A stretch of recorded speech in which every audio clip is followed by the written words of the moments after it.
नमस्कार, good news Bharat के YouTube channel में आप सभी दर्शकों का स्वागत है। मैं हूं संजीव कुमार शर्मा और आइए देखते हैं आजमगढ़ की कुछ खबरें फटाफट अंदाज में।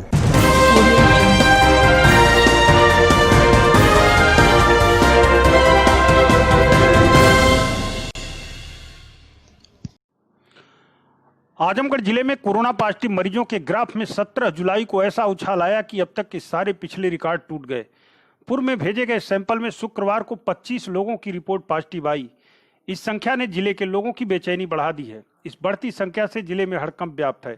एक बार आपको फिर बता दें कि आजमगढ़ में 25 व्यक्तियों की जांच रिपोर्ट पॉजिटिव आई है। इस बात की जानकारी मुख्य चिकित्सा अधिकारी डॉक्टर ए.के. मिश्रा ने दी। शुक्रवार को जिन 25 लोगों की रिपोर्ट पॉजिटिव आई है उसमें एक व्यक्ति सिविल लाइन आजमगढ़, एक व्यक्ति मसीरपुर लालगंज, एक व्यक्ति छाजूपट्टी पवई, एक व्यक्ति फूलपुर, 2 व्यक्ति अतरौलिया, एक व्यक्ति सैदपुर मार्टिनगंज, एक व्यक्ति 20वीं वाहिनी पीएससी बलरामपुर, एक व्यक्ति मेहनाजपुर लालगंज, एक व्यक्ति रौनापार आजमगढ़, एक व्यक्ति कटरा कोतवाली आजमगढ़, 6 व्यक्ति मेहनगर, 3 व्यक्ति बरईपुर बिलरियागंज, एक व्यक्ति रसूलपुर मुबारकपुर, एक व्यक्ति हरबंसपुर आजमगढ़, एक व्यक्ति अजमतगढ़, एक व्यक्ति अमुआरी नारायणपुर, एक व्यक्ति एकरामपुर चकई नामी पलहनी का रहने वाला है। सीएमओ ने बताया कि संबंधित तहसीलों से रिपोर्ट प्राप्त होने के उपरांत कंटेनमेंट जोन घोषित होगा। उन्होंने कहा कि अब तक कुल 427 कोरोना पॉजिटिव मरीज पाए गए हैं। वर्तमान समय में 149 एक्टिव केस हैं, 268 मरीज स्वस्थ होकर डिस्चार्ज हो चुके हैं तथा 10 मरीज की मृत्यु हो चुकी है। सभी का सैंपल अस्पताल में लिया गया था। रिपोर्ट आने के बाद सभी को आइसोलेशन सेंटर पर भेज दिया गया है। प्रशासन अब इनकी चेन की पड़ताल करेगा। जिला प्रशासन, स्वास्थ्य व पुलिस प्रशासन की ओर से लगातार लोगों को जागरूक करने के लिए फिजिकल डिस्टेंस का पालन करने की जानकारी दी जा रही है ताकि कोरोना पॉजिटिव कम्युनिटी में न फैले। आजमगढ़ जिले के बलईपुर गांव में गोली लगने से घायल युवक को सीएससी से रेफर कर जिला अस्पताल में भर्ती कराया गया। जिला अस्पताल घायल युवक को लेकर पहुंचे बलईपुर गांव के प्रधान शनि सिंह ने बताया कि जिस युवक ने गोली मारी है यानी शशांक सिंह, उसे पुलिस ने 107-16 में पाबंद किया था। जब वह जमानत से छूट कर आया तो उसने मेरे चचेरे भाई और मुझ पर ही आरोप लगाया कि आप लोगों की वजह से ही पाबंद किया गया। यह कहते हुए धमकी देने लगा और गोलबंदी शुरू कर दी। इस बात की जानकारी उन्होंने पुलिस को दे दी थी। ग्राम प्रधान ने बताया कि आरोपी शशांक सिंह मनबड़ प्रवृत्ति का है और इससे पहले भी वह लूट की घटनाओं को अंजाम दे चुका है और जेल भी जा चुका है। ग्राम प्रधान ने अपने जान को खतरा भी बताया। कहा कि फिलहाल पुलिस ने केस दर्ज कर लिया है लेकिन अभी तक गिरफ्तारी नहीं हुई है। ये अपने खेत से आ रहे थे, इनको घेर के मारने का प्रयास किए। गोली जब ये चलाएं तो ये गोली मतलब ये पिस्टल ऊपर कर दिए उठा के, हाथ में इनके लगी। हम लोग जब दौड़े, घर के सामने ही का प्रकरण था, बीच में केवल एक तालाब का है मामला। जब हम लोग पूरा परिवार दौड़े, इनके और परिवार सब 2 लोग दौड़ के आए तो ये लोग भाग गए। पूरा मामला क्या है? चुनावी मामला है सब? नहीं, चुनावी भी मामला है लेकिन ये लोग दहशत ऐसे भी फैलाते हैं सर। ग्राम सभा में इन लोगों का है कि किसी से लूट कर लेना, कभी डॉक्टर से। हमारे यहाँ एक जंगल है अम्बेडकर नगर बॉर्डर पे, वहाँ इन लोगों का लूट का वारदात करते हैं। अभी ये जलालपुर थाना माननीय थाना अध्यक्ष जी से भी विवाद किए जिसमें ये जेल गए। 10 दिन बाद इनकी जमानत हुई। ये लोग यही काम कर रहे हैं। इन लोगों का एक ग्रुप है 15-20 लोगों का। और आखिर इनको मारा क्यों गया? क्या विवाद? उनके दिमाग में यही था जो 107-16 हुआ प्रधान और ये राघवेंद्र ने मिल के कराया, जिसमें हम लोगों की कोई भूमिका नहीं। पुलिस इनको पाबंद की था। अच्छा जी। तो अब क्या चाहते हैं आप? हम बस न्याय चाहते हैं सर। अच्छे से अगर जो उचित हो, जो सही हो, वो कार्रवाई की जाए। इनकी देख लिया जाए कि ये उस टाइप के हैं कि नहीं हैं। लोगों को धमकी देते हैं, गांव में भी ये धमकी देते हैं। कोई भी अगर मेरे यहाँ आएगा तो उसको धमकी देंगे कि प्रधान के यहाँ जाओगे तो हमसे बुरा कोई नहीं होगा, चाहे कोई यश हो। पुलिस इसमें क्या कर रही है? पुलिस FIR पंजीकृत कर चुकी है, 307 लग चुका है इन अभियुक्तों के ऊपर। हाँ, अब देखिए आगे की शासन क्या करती है। पुलिस गिरफ्तारी करती है, इन लोगों क्या करती है।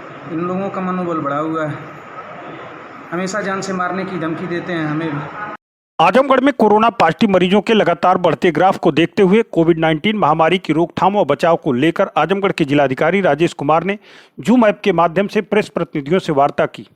राजेश कुमार ने एक तरफ जहां प्रेस प्रतिनिधियों, स्वास्थ्य कर्मियों, प्रशासनिक अधिकारियों और अन्य सहयोगियों को प्रतिस्पर्धा के इस दौर में उनके कार्यों की जिम्मेदारी से अवगत कराया और कहा कि इस माहौल में भी उन्हें अपने काम को निष्ठापूर्वक करना है। उन्होंने कहा कि कोविड-19 की वैक्सीन न आने तक सिर्फ कोरोना वायरस से बचाव ही एकमात्र रास्ता है जिसका पालन सभी को करना होगा। जिलाधिकारी की पहल पर डॉक्टर धनंजय पांडे ने जूम ऐप के माध्यम से ही कोरोना से बचाव के सभी उपायों की बिंदुवार विस्तार से चर्चा की। उन्होंने कहा कि घर से बाहर बहुत आवश्यक होने पर ही निकलें और निकले तो 3 लेयर का मास्क लगाएं। मास्क को बार बार हाथों से न छुएं। अपने हाथों को 2 मिनट तक लगातार साबुन से धोएं। जहां साबुन की उपलब्धता न हो वहां सैनिटाइजर का प्रयोग करें।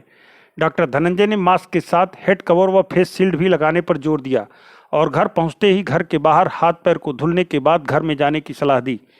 डॉक्टर धनंजय ने घर की बनी ताज़ा खाने ही खाने पर जोर दिया और बैलेंस डाइट लेने को कहा। उन्होंने कहा कि यदि किसी व्यक्ति में सर्दी, खांसी, बुखार, जुकाम हो और किसी भी चीज़ की महक का अंदाजा ना लगे तो ऐसी दशा में कोविड-19 की जांच जरूर कराएं। इतना ही नहीं, उन्होंने जीवन शैली में भी परिवर्तन लाने पर जोर दिया। इस मौके पर जूम ऐप से जुड़े आजमगढ़ के पत्रकारों ने भी अपने विचारों से जिलाधिकारी और डॉक्टर धनंजय को अवगत कराया। किसी ने मास्क को लेकर सवाल उठाए तो किसी ने डाइट के बारे में जानकारी प्राप्त की। इतना ही नहीं, पत्रकारों ने शहर व ग्रामीण इलाकों में कंटेनमेंट जोन में लापरवाही और सैनिटाइजेशन की भी शिकायत की, जिस पर जिलाधिकारी राजेश कुमार ने शीघ्र कार्रवाई करने का आश्वासन दिया। जूम ऐप के माध्यम से हुई प्रेस वार्ता में वरिष्ठ पत्रकार अशोक वर्मा, धर्मेंद्र श्रीवास्तव, विजय यादव, अभिषेक उपाध्याय, स्वरमिल चंद्रा, संदीप सौरभ, अनिल मिश्रा, विवेक गुप्ता, रतन त्रिपाठी, सचिन श्रीवास्तव, देवव्रत श्रीवास्तव, रवि प्रकाश सिंह, खुर्रम आलम नुमानी, अवनीश उपाध्याय, राजीव चौहान, उदयराज सहित कई लोगों ने भाग लिया। मिलते हैं एक छोटे से ब्रेक के बाद। आप देखते रहिए गुड न्यूज़ भारत।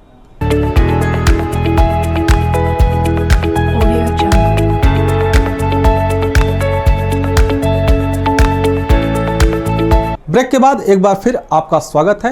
आइए देखते हैं आजमगढ़ की खबरें फटाफट अंदाज में। आजमगढ़ जिले के कंदरापुर थाना क्षेत्र के एक गांव की रहने वाली महिला ने एसपी को शिकायती पत्र सौंप अपनी नाबालिग पुत्री की बरामदगी की मांग की है। पुलिस अधीक्षक कार्यालय पहुंची पीड़ित महिला ने आरोप लगाया कि बीते 29 जून को गांव के ही रहने वाले एक युवक ने उसकी 14 वर्षीय नाबालिग पुत्री को बहला फुसला कर भगा ले गया। इस बात की शिकायत मुकामी थाने पर की गई, लेकिन आज तक पुलिस ने उसकी पुत्री को बरामद नहीं किया। जबकि पीड़ित जहां लड़की है उसका लोकेशन भी पुलिस को बता रही है, फिर भी पुलिस शांत है।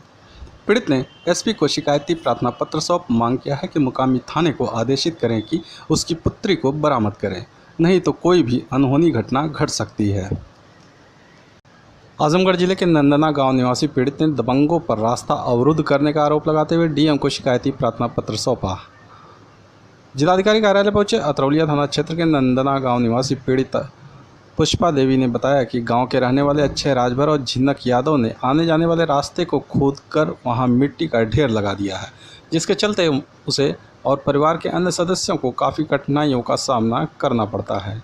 घर से निकलने का कोई और दूसरा रास्ता भी नहीं है। विरोध करने पर जान माल की धमकी दी जाती है।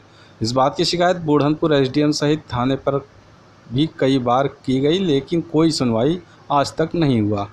पीड़ित ने डीएम को ज्ञापन सौंप मांग किया है कि गांव के इस रास्ते को दुरुस्त कराते हुए आरोपियों के खिलाफ सख्त कार्रवाई की जाए। मामला ये है कि रास्ते में भैरव यादव, जिनको यादव ने और अचला राजभर बीच में रास्ता में गड्ढे खन के उस पर मट्टी के ढेर लगा दिए। हम लोग के आने जाने में बहुत दिक्कत हो रही है। हम लोग थाने पे एप्लीकेशन दिए हैं, डीएम साहब को एप्लीकेशन दिए, डीएम साहब को एप्लीकेशन दिए, अभी तक उस पर कोई कार्रवाई नहीं हुई है। थाने वाले क्या कर रहे हैं? थाने वालों कोई सुनवाई नहीं की है। एप्लीकेशन जा रही है, वो पर रख ले रहे हैं, उस पर कोई सुनवाई नहीं। एकदम टोटल दबंग किस्म के आदमी है, वो लोग दबंग है। जब हम लोग कुछ एप्लीकेशन डालने के लिए कहीं सोच रही हूँ तो उसने मारने के पीटने की धमकी दे रहे हैं, जान मारने की धमकी दे रहे हैं। क्या चाहती है आप लोग? मैं चाहती हूँ कि मेरे रास्ता किसी तरह क्लियर हो जाए। हम लोग पे आने जाने के कोई दिक्कत है, वो दिक्कत खत्म हो जाना चाहिए। आजमगढ़ जिले के रानी की सराय थाने की पुलिस ने चोरी की बाइक के साथ 2 चोरों को गिरफ्तार किया है। पुलिस ने इनके पास से एक असलाहा और कारतूस भी बरामद किया। बता दें कि क्षेत्र के कोयलारी बुजुर्ग गाँव निवासी अहमद अली 16 जुलाई को कोटला स्थित एक बेकरी में कुछ काम से आए थे। वह अपनी बाइक खड़ी कर काम में व्यस्त हो गए। इसी दौरान चोरों ने बाइक को गायब कर दिया था। इस मामले में रानी की सराय थाने की पुलिस ने केस दर्ज कर चोरों का पता लगाने लगी। इसी दौरान पुलिस को मुखबिर से सूचना मिली कि चोरी की बाइक के साथ 2 चोर क्षेत्र के आवक गांव के पास मौजूद हैं। पुलिस ने घेराबंदी कर दोनों को बाइक सहित गिरफ्तार कर लिया। पुलिस ने इनके पास से एक असलाहा व कारतूस भी बरामद किया है। पकड़े गए चोरों में मंजीत चौहान क्षेत्र के मुल्लापुर गांव का, जबकि मोहम्मद हाशिम कोटला गांव का रहने वाला है। आजमगढ़ जिले के मुबारकपुर थाने की पुलिस ने चोरी की एक बाइक के साथ 2 चोरों को गिरफ्तार किया है, जबकि एक फरार हो गया। बता दें कि मुबारकपुर थाना क्षेत्र के राम समूह यादव बीते 3 जुलाई को कस्बे के सहारा इंडिया बैंक में पैसा जमा करने के लिए गए थे। वे अपनी बाइक को बाहर खड़ी कर बैंक के अंदर चले गए। जब वापस आए तो बाइक गायब थी। इस मामले में उन्होंने मुकामी थाने में रिपोर्ट दर्ज कराई थी। इसी दौरान थाने में तैनात उप निरीक्षक कमल नयन दुबे को मुखबिर से सूचना मिली कि चोरी की बाइक के साथ 3 चोर समौदी मोड़ पर खड़े हैं। सूचना के आधार पर वे अपने हमराई के साथ मौके पर पहुंचकर घेराबंदी कर 2 चोरों को गिरफ्तार कर लिया, जबकि एक फरार हो गया। पकड़े गए चोरों में विशाल मऊ जिले के सियरई गांव का तो रिजवान मुबारकपुर थाना क्षेत्र के इस्लामपुरा मोहल्ले का रहने वाला है।